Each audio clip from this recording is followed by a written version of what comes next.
Many of my listeners, just like myself, are fascinated by not only pop culture, but all of its mysteries. Hollywood is full of mysteries, conspiracies, and of course, crime. That's why I'll be delivering both to you on this podcast. And today, we'll be talking about the rise and fall of Gianni Versace. When you say his name, everybody automatically knows who you're talking about. He's an iconic Italian designer. But not many know why or how his life ended. Before we get into it, we have to know how Versace became the genius that he was. So let's take to the notes. He was born in southern Italy in 1946, and he was heavily influenced by ancient Greek mythology. He also was influenced by Andy Warhol. You may know that name because he was a leader in the pop art movement. And one of his first jobs was actually being an apprentice in his mom's sewing shop. But along with sewing and creating, he was also really interested in architecture, which kind of goes hand in hand with design. At 26, he moved to Milan and started working in fashion. But Versace wasn't known for his first line. He actually started under a completely different name. He made a youthful line, and then he took to making his first experimental line, which really took off. When he felt like he knew himself enough, then he came out and made a signature collection. And this is the Versace that we know and love today.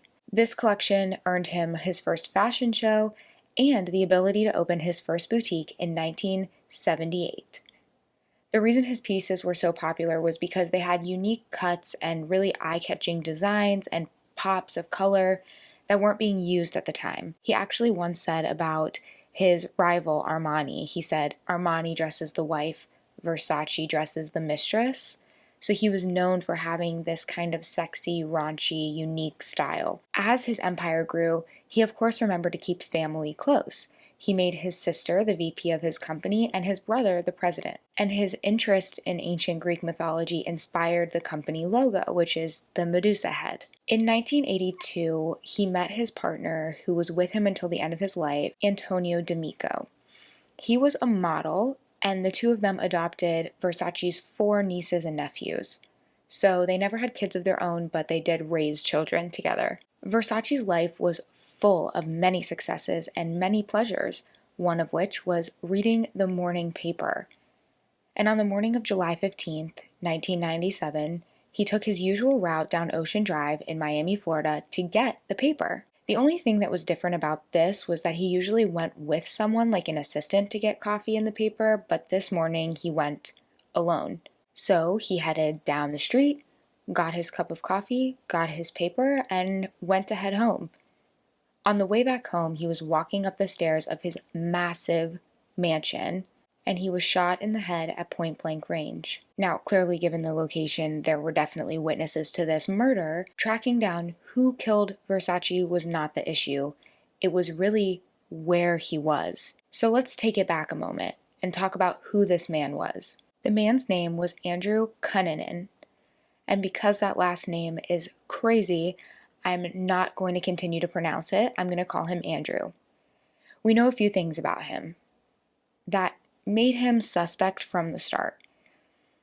He grew up in a wealthy family. He was known to be extremely intelligent, and he went through an entire private school system with a very high IQ. However, when he was young, he began telling outrageous lies, saying that his father was some type of Israeli millionaire. And when he was 19, his father left their family to avoid arrest.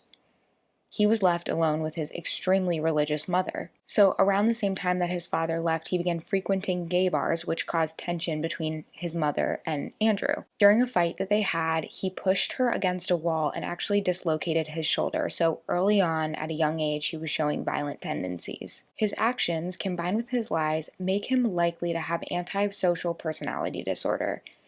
And not only did he frequent the bars at this time, but he actually wasn't putting any of his brain to use. What he was doing instead was meeting wealthy men who he would latch onto and then use them for their money. There are a few men who he had long-term relationships with, but one of the most important is Norman Blackford. Norman was an extremely wealthy man who basically funded Andrew's life. He gave him like $2,000 every month as an allowance, gave him a very nice car to drive around in, and took him on vacations across the country, New York, San Francisco, and so forth.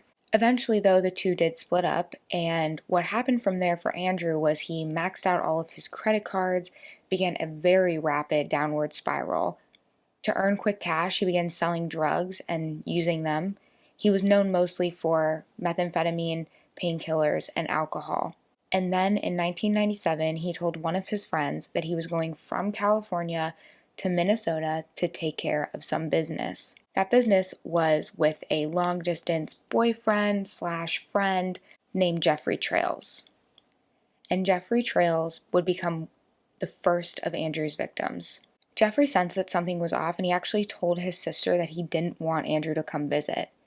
Of course, Andrew did come, and a few nights after partying together, Andrew ended Jeffrey's life in his own apartment. Andrew beat Jeffrey to death with a hammer, and after a few days of not showing up to work, his concerned coworkers called the police, who did a wellness check.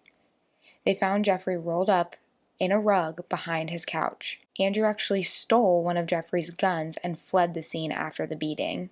David Madison, a friend of Andrew's who was actually with him, supposedly, during the time of this beating and witnessed it, allowed Andrew to stay with him for a few more days.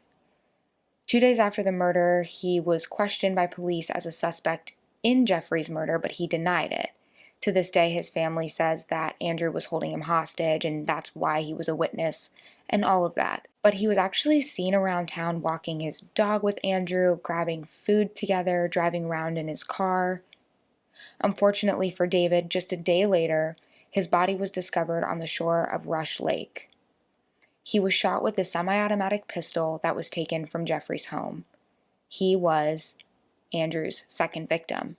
And though these two murders might seem connected, might seem out of rage, and then the other might have been because he wanted to protect himself from a witness, his third victim came from completely out of left field. On May 4th of 1997, Andrew killed 72-year-old real estate developer Lee Miglin in Chicago, Illinois. Andrew bound Lee's hands and feet and stabbed him over 20 times with a screwdriver.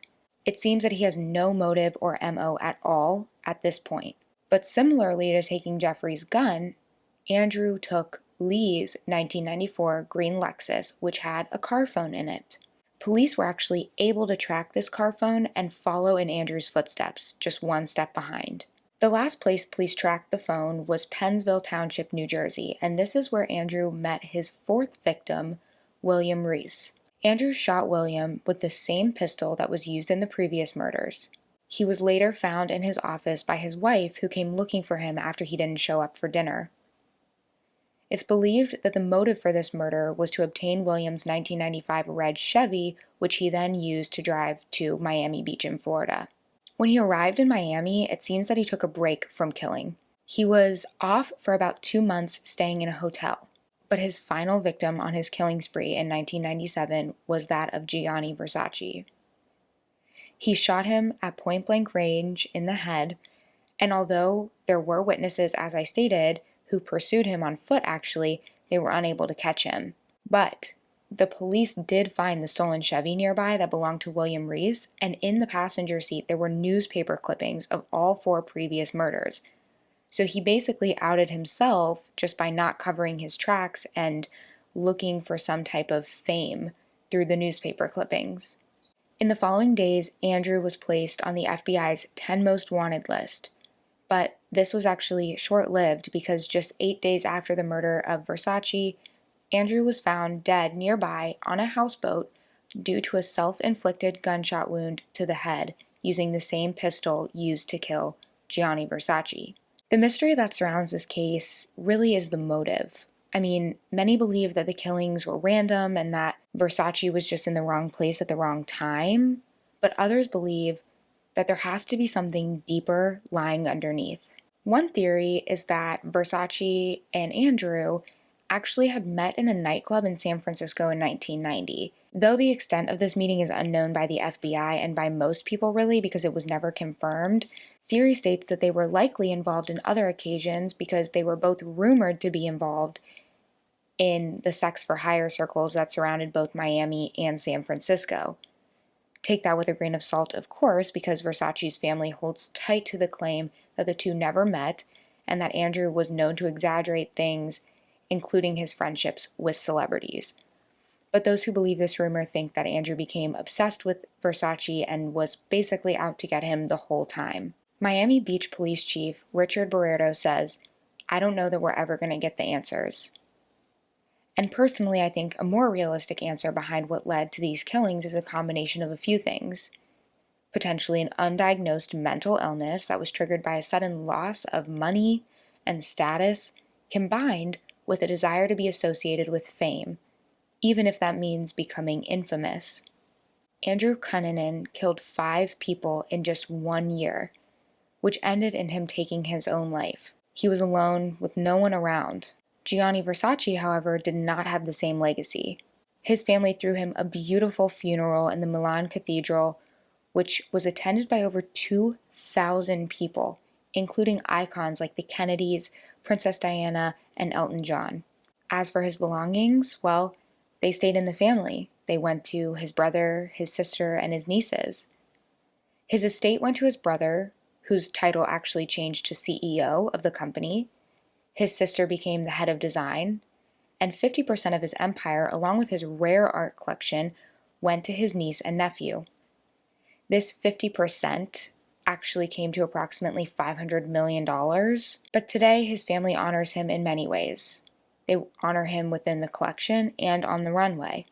In 2018, his original models, which included Naomi Campbell, Cindy Crawford, and Carla Bruni, took the final walk to pay tribute to the man who not only gave them their start, but who changed the fashion industry forever.